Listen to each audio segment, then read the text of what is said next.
DeMeco Ryans spoke to the media today, and I know everybody is a buzz about Lamar Jackson's injury status right now. He was asked, how do they replicate Lamar Jackson in practice? Very succinct answer at the beginning of this.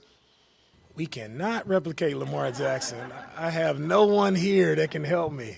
Yeah, and we'll get into that, the rest of that answer and more, depending on where you are in the news cycle, because I know this morning when I said, hey, there's still a chance Lamar Jackson might play, people were well-actualing me all up and down the damn comments saying, well, no, it's already reported. He's not playing. There's a report that it could be as long as 2 to 4 weeks. Ian Rappaport came out this morning and said, no, Lamar's planning on playing, wants to give it, or trying to play at least. And who knows at this point? It's a hamstring. But I went through Pat Mahomes potentially being out with an ankle, various other guys.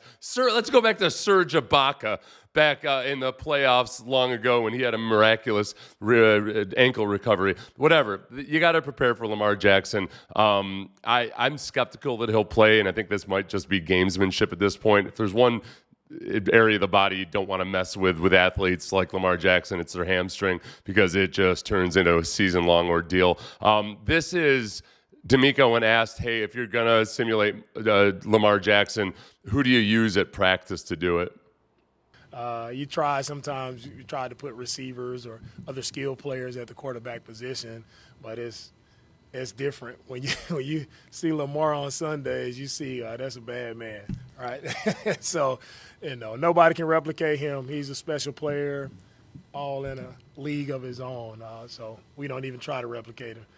Yeah, okay, listen, before any of you jump in there and tell me about Davis Mills' supposed 4.40, no. That was a COVID time BS. There's no way he ran a 4.40. Show me the film where it looks like he runs a 4.40 or is anywhere close to Lamar Jackson. The trouble with trying to replicate Lamar Jackson is a lot of it is more about, for one, his pocket mobility, not his scrambling ability, but his ability to move around in the pocket and kind of just brush off contact. But then when he does pull the ball down and run, he's just rocking and straight up the field at times. And it's hard to explain this. Like, as a defensive player, whenever you see something that's a little bit different than what you're normally accustomed to, which is Lamar Jackson running as fast as he does, right up the middle, not scrambling out. Now he can scramble to the outside and run that way too. But it's sometimes just the direct shot. It screws all your angles up, man.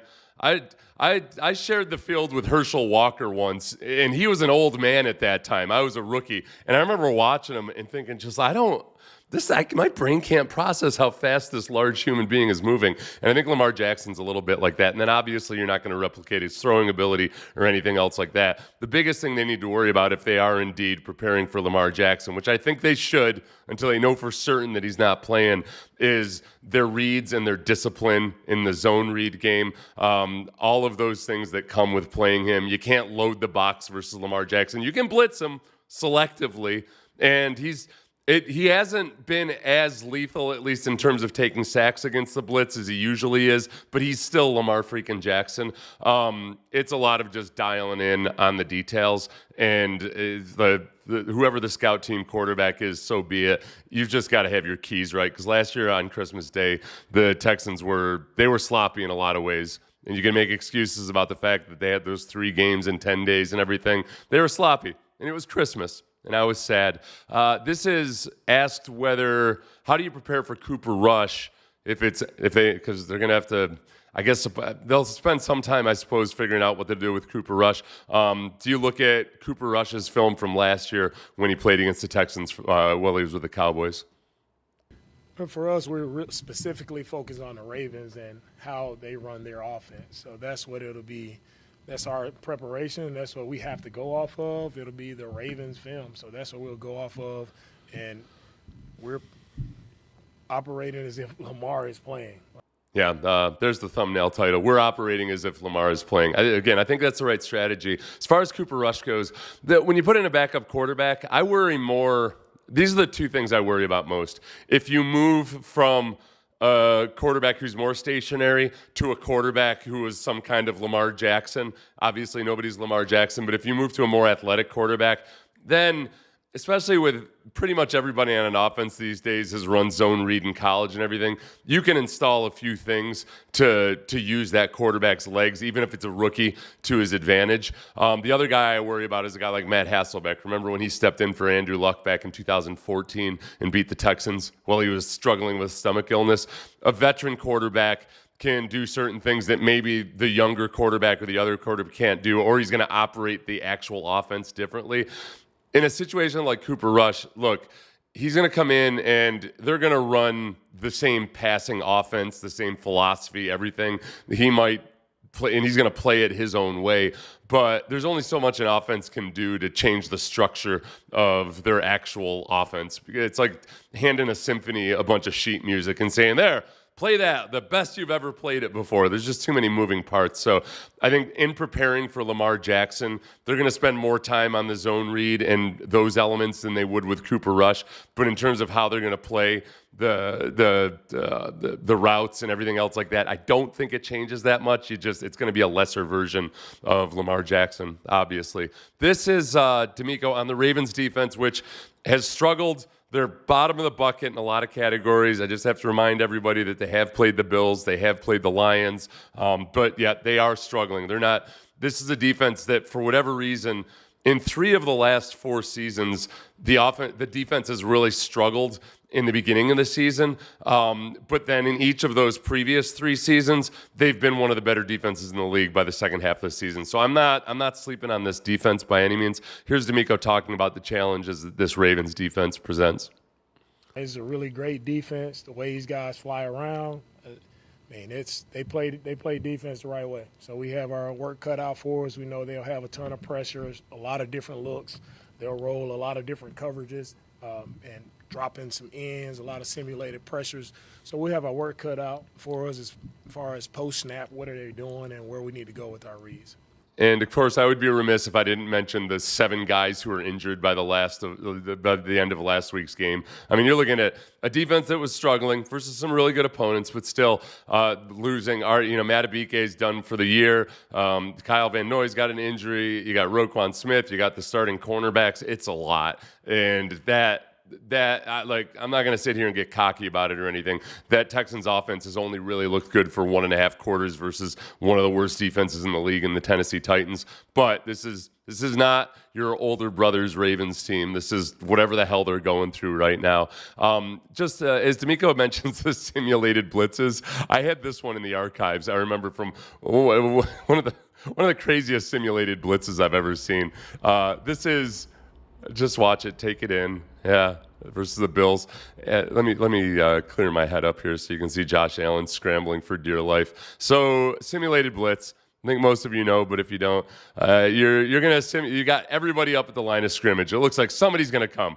At least 5 or 6 of these guys are gonna come, right? Now, just watch the edge rusher down at the bottom of the screen, and pretty much, really just him, and then the defensive linemen all kind of just sit and become fat spies, and they flood the zones. There's no place to throw, even after Josh Allen gets out. Actually, they're deep in the end zone.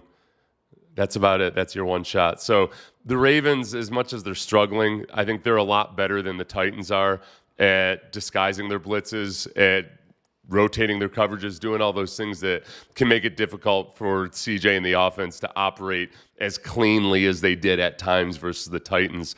DeMeco was asked about some of the communication issues in the pre-snap process that they had at the beginning of the season and how they've cleaned that up. And I've got some thoughts on this after DeMeco gives his answer. Yeah, the communication on offense has definitely picked up. You look at week 1, right? We were not getting out of the huddle in a timely fashion, and we were up against the clock a little bit too much, felt rushed a lot when we got to the line of scrimmage. And now I feel like the coaches, Kaylee, and all the offense coaches doing a really good job of emphasizing that at practice, making sure we're getting the call in quickly. CJ's done a really good job of communicating in the huddle. So now I feel like that's kind of past us, right? We are getting to the line of scrimmage in decent enough time to make the proper checks to what we're trying to do offensively. And I think most of the time that's true, and they definitely have improved a lot from week one. Week one was on the road. This last week it was at home in a relatively friendly environment. The week before they were in Jacksonville, which is not a really loud environment. Baltimore fans, as distraught as they may be right now, I think are going to be pretty loud up in Baltimore on Sunday. So when you face just like that look that I just showed you, that simulated blitz, in that environment, it becomes that much tougher. The two extreme examples of CJ being in command at the line of scrimmage and having more control this year, on the good side, it was that Jaden Higgins touchdown. CJ recognized the look he was seeing, dialed up the matchup with Jaden Higgins, because Jaden Higgins was being covered by a safety with no safety help over the top, and awesome. That's exactly what you want to see. The worst version of it was when we saw CJ struggling to get the play call changed.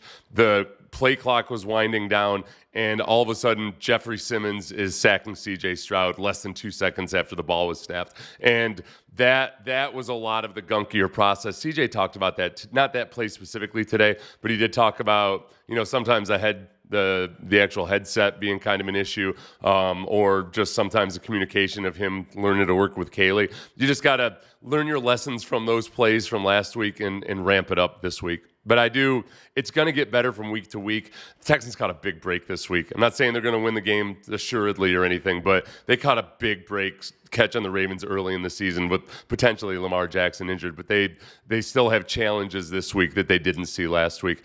For those of you clamoring or wondering, okay, right, you guys got it now, right? That you got to get Jaden Higgins involved in the game. You certainly have to get Woody Marks involved in the game. This is one part of DeMeco talking about the rookies. Like, you give Higgs an opportunity to go get the football. He's done it several times, made a lot of big catches for us. We got to get him more, right? You see Woody and what he's done in the run game and passing game. He's earned the op to get more opportunities, right? And Tay, like, we know how tough it is to play left tackle in the league, especially as a young rookie coming in, starting at left tackle. Those first two are the guys that I wanted to talk about, because he said some nice things about Ariane Territory and Jalen Noel, the people. But I think with the guys that I think are most ready to contribute right now, as evidenced by what we've seen on film, are Woody Marks and Jaden Higgins.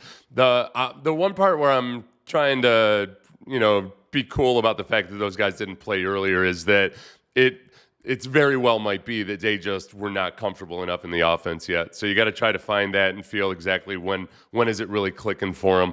Some of the spacing issues perhaps that we've seen at times could very much be rookies not necessarily reading the routes right. This is what happens when you try to throw rookies out there. It's just daylight's burning. You're 1-3. 1-4 is a nasty place to begin a season. Although in 2014 they did start off 1-4. After losing to Hasselbeck, the backup quarterback, they figured it out and they ended up going 9-7. They got destroyed by the Chiefs in the playoffs that year, right? Yeah.